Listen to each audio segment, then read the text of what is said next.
1945 میں دوسری عالمی جنگ ختم ہوئی تو امریکہ دنیا کی سب سے بڑی طاقت بن کر ابھرا۔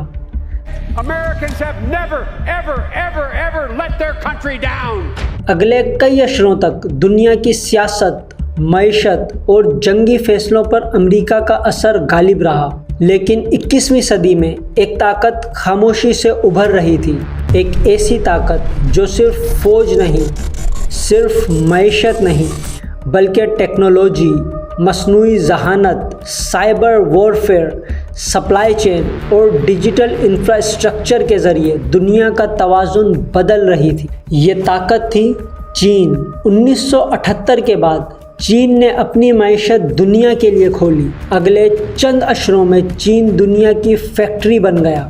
Mobile phone, computer, chips, electric گاڑیاں، ٹیلی کمیونیکیشن، آج دنیا کی ہزاروں بڑی سپلائی لائنز چین سے جڑی ہوئی ہیں۔ لیکن امریکہ کے لیے اصل خطرہ صرف چین کی معیشت نہیں، بلکہ چین کی سائبر پاور ہے۔ Ongoing Chinese hack. Investigating a Chinese hack of major telecommunications company. امریکی انٹیلیجنس ادارے برسوں سے خبردار کرتے آئے ہیں کہ مستقبل کی جنگ صرف میزائلوں سے نہیں، بلکہ data, servers, smart phones, satellites اور ڈیجیٹل نیٹ ورک سے لڑی جائے گی۔ اور پھر آیا مئی 2026۔ امریکی صدر ڈونلڈ ٹرمپ ایک انتہائی اہم سفارتی دورے پر بیجنگ پہنچے، جہاں ان کی ملاقات چینی صدر شی جن پنگ سے ہوئی۔ باہر سے سب کچھ دوستانہ لگ رہا تھا، ریڈ کارپیٹ، سرکاری ضیافت، تحائف، مسکراہٹیں اور کیمروں کے سامنے ہاتھ ملاتے عالمی رہنما۔ لیکن پردے کے پیچھے کچھ اور ہی چل رہا تھا۔ امریکی وفد کو چین روانہ ہونے سے پہلے ایک سخت سیکیورٹی بریفنگ دی گئی۔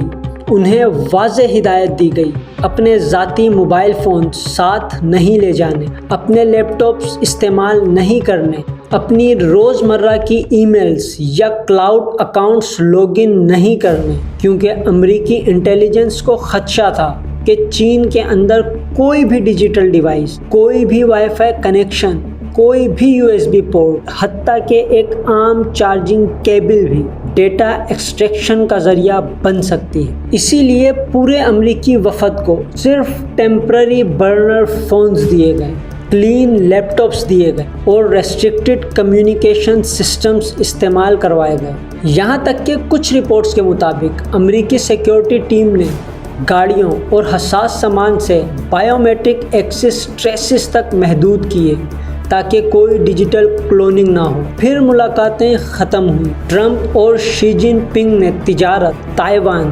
ایران اور گلوبل ٹیکنالوجی ریس پر بات کی۔ سب کچھ معمول کے مطابق دکھائی دے رہا تھا، لیکن پھر وہ ہوا جس نے پوری دنیا کو حیران کر دیا۔ جب امریکی وفد ایئر فورس ون کی طرف واپس جا رہا تھا، جہاز کی سیڑھیوں کے قریب بنز رکھے گئے اور پھر امریکی اہلکاروں نے ایک ایک کر کے burner phones, delegation badges, official pins اور چین سے ملنے والے تحائف تک وہیں پھینکنے شروع کر دیے۔ اور ایک جملہ بار بار سنائی دے رہا تھا، nothing from China allowed on the plane. کچھ ڈیوائسز کو ڈسٹروائے کیا گیا، کچھ کریڈینشلز وہیں ڈسپوز کیے گئے اور کوئی بھی چینی origin item air force one میں لے جانے کی اجازت نہیں دی گئی، کیونکہ امریکہ کو خدشہ تھا کہ یہ صرف تحائف نہیں بلکہ سرویلنس ٹولز بھی ہو سکتے ہیں۔ Microphones, tracking devices, listening modules یا ہڈن ڈیٹا کلیکٹرز۔ یہ اب ہالی ووڈ نہیں بلکہ ماڈرن جیو پولیٹکس کی حقیقت ہے۔ یہ واقعہ صرف ایک سفارتی دورہ نہیں تھا، یہ ایک پیغام تھا۔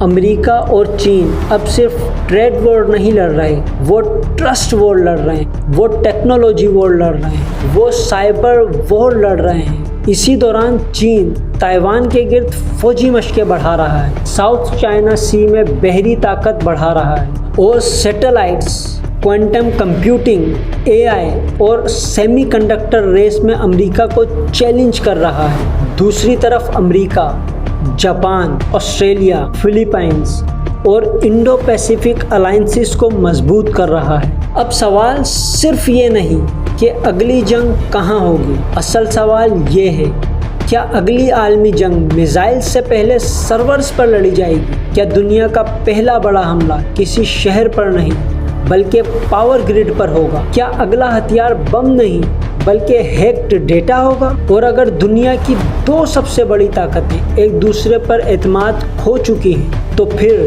کیا تیسری عالمی جنگ خاموشی سے شروع ہو چکی ہے؟